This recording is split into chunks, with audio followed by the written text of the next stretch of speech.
What is microprocessor?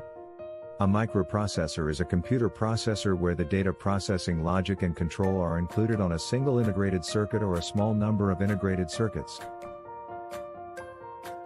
The microprocessor, sometimes referred to as the CPU, Central Processing Unit, is the controlling element in a computer system.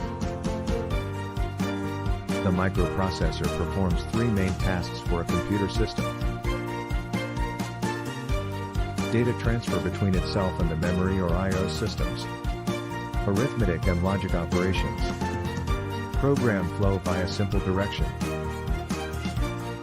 The microprocessor controls memory and I/O through a series of connections called buses.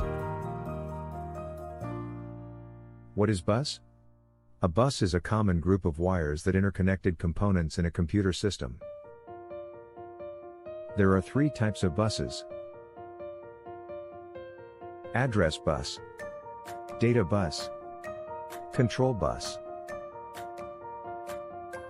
Address bus is an element in a computer CPU that transmits the location of stored information. It can be I/O or memory. Data bus transfer information between the microprocessor and its memory and I/O. Shortly we can say that transferring data from memory is called the data bus. Control bus contains lines that select the memory or I/O and cause them to perform a read or write operation. That means it performs a read or writes operation. Thanks for watching this video.